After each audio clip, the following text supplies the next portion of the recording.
Assalamualaikum warahmatullahi wabarakatuh. Perkenalkan, nama saya Rizky. Saya siswa dari SMK Negeri 5 Kota Serang, kelas 11 Teknik Kendaraan Ringan 2. Di sini saya akan menjelaskan sedikit tentang komponen suspensi pada kendaraan.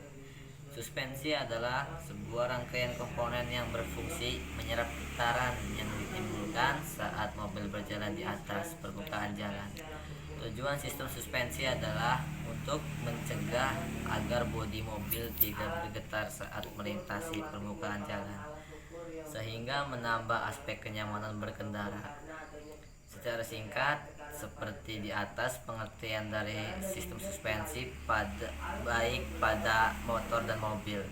Untuk sistem suspensi mobil, ada beberapa jenis sistem suspensi serta ada juga beberapa jenis pegas yang digunakan. Di artikel ini akan kita kupas secara mendalam tentang jenis komponen dan cara kerja sistem suspensi pada kendaraan roda 4. Prinsip kerja suspensi.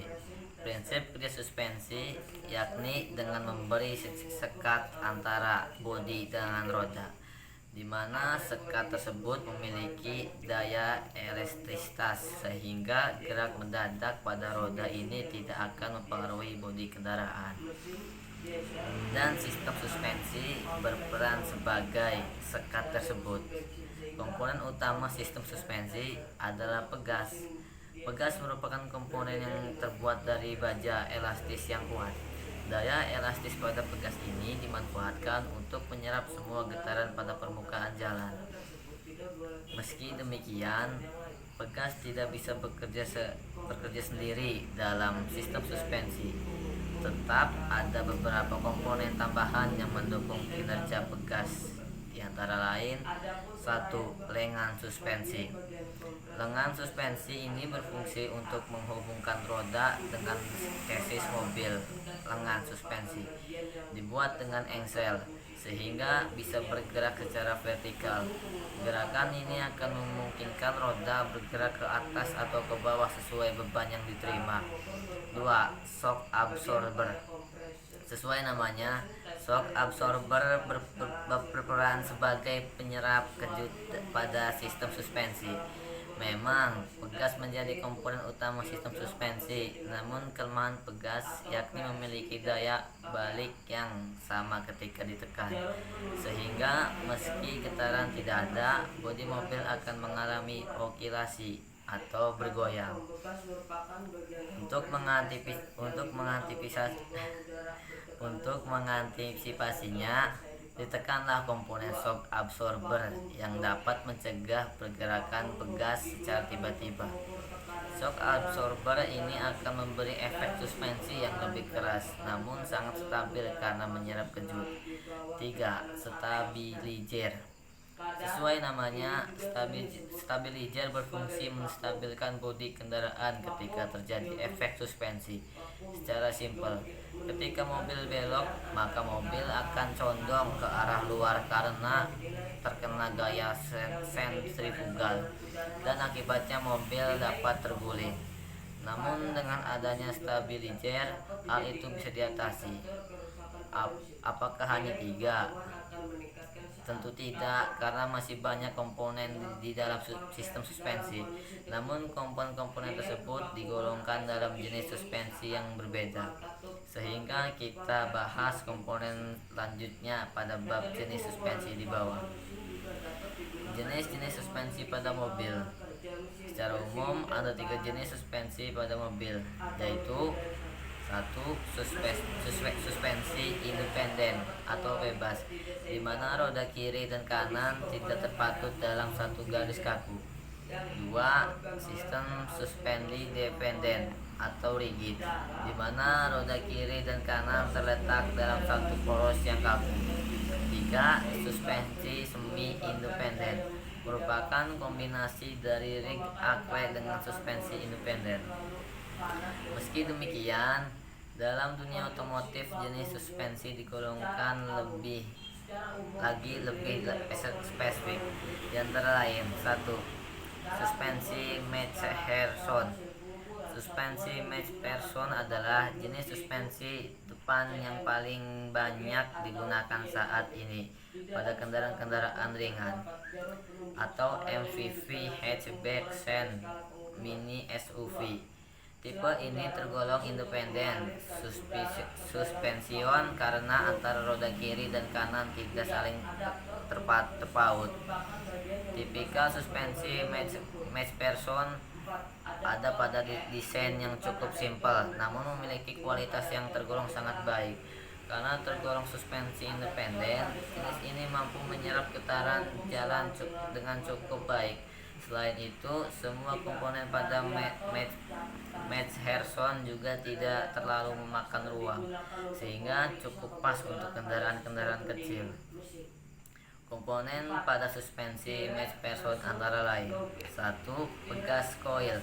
Pegas yang digunakan umumnya pegas coil atau permelingkar karena memiliki bentuk yang minimalis serta memiliki yang elastis yang lentur.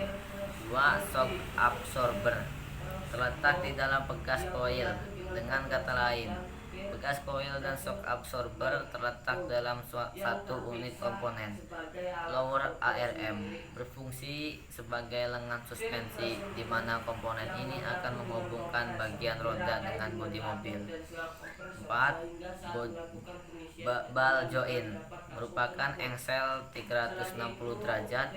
Maksudnya, engsel ini mampu bergerak ke segala arah, terletak pada ujung lower ARM sehingga memungkinkan roda bergerak ke segala arah yang dikehendaki. 6. Knuckle ARM merupakan sebuah counter yang berfungsi untuk meletakkan semua komponen suspensi seperti shock breaker, lower ARM, roda, dan tail roda. Stabilizer terletak di antara bodi dengan tabung shock absorber yang terhubung ke knob ARM. Suspensi double wishbone. Tipe double wishbone juga masuk ke dalam golongan suspensi independen. Untuk suspensi di depan, lihat bentuknya memang. Hal ini dikarenakan pada double wishbone terdapat dua buah lengan suspensi, yakni lower ARM terletak di bawah dan upper ARM terletak di atas. Efek dari dua lengan suspensi ini ada pada gerakan vertikal roda yang seimbang. Salah satu kelemahan suspensi McPherson ada pada sudut camber yang berubah ketika suspensi bekerja. Namun pada tipe double wishbone, masalah tersebut bisa diatasi umumnya. Tipe ini banyak dipakai pada kendaraan berbasis crossover seperti big SUV dan double cabin. Suspensi rigid merupakan golongan suspensi dependen karena antara roda kiri dan kanan terletak dalam satu blok kaku. Tipe ini bisa ditemui pada suspensi depan maupun belakang. Kelebihan suspensi rigid ini ada pada ketahanannya. Secara umum, tipe rigid yang paling kuat menerima beban besar. Hal itu dikarenakan rigid blok yang terpasang untuk menautan roda kiri dan kanan juga dijadikan sebagai penyangga bodi mobil secara keseluruhan. Artinya, tipe ini memang didesain untuk menerima beban kuat. Oleh sebab itu, kita hanya bisa menemuinya pada truk dan bus. Komponen suspensi rigid pun sangat simpel. Pegas daun berbentuk memanjang, biasanya disusun bertingkat untuk meningkatkan kekuatan pegas. 2. Shock absorber terletak di antara rigid block dengan bodi kendaraan. 3. Rigid block atau rigid axle. Pada suspensi depan terletak blok melintang antara roda kiri dan kanan. Itu disebut rigid block atau beberapa orang menyebutnya IC block. Sementara untuk roda depan, komponen ini digantikan dengan rigid axle. Suspensi multilink. Sesuai namanya, tipe ini memiliki beberapa link atau penghubung yang cukup banyak. Link-link ini berperan layaknya lengan suspensi, namun jumlahnya lebih dari 3. Link-link tersebut diletakkan sedemikian rupa sehingga mampu menunjang pergerakan roda saat menyerap getaran dengan sempurna.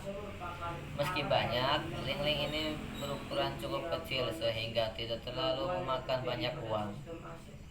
Suspensi torsion BAM. Bagi sebagian orang, tipe ini sering disebut sebagai suspensi semi independen karena pada dasarnya rigid suspension namun diinovasikan dengan berbentuk berbagai untuk menghasilkan efek suspensi yang lebih baik.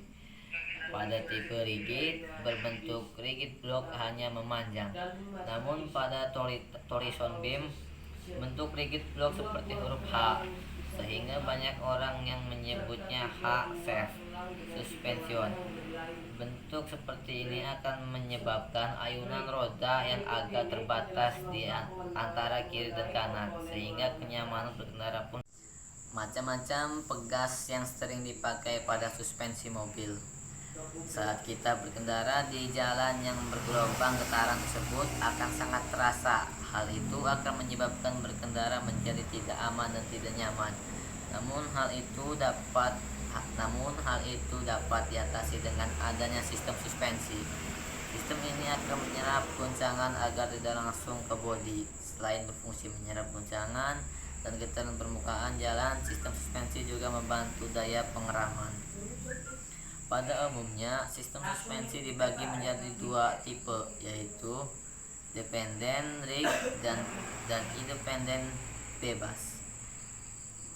Tipe dependent atau rig yaitu dengan menghubungkan roda kanan dan kiri menggunakan rigid ekel atau ekel shaft sehingga roda akan berkaitan dengan roda kiri.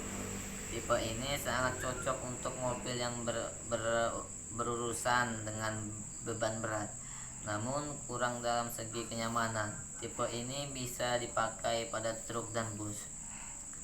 Tipe independen atau bebas. Sesuai namanya, pada tipe ini roda kanan dan kiri saling bebas, tidak dihubungkan oleh axle shaft. Saat salah satu roda menemui jalan yang tidak rata, hal itu tidak akan mempengaruhi roda yang lain sehingga lebih nyaman saat digunakan. Tipe ini sering diaplikasikan pada MPV dan SUV. Bagian utama pada sistem suspensi adalah pegas. Umumnya pegas terbuat dari logam yang lentur.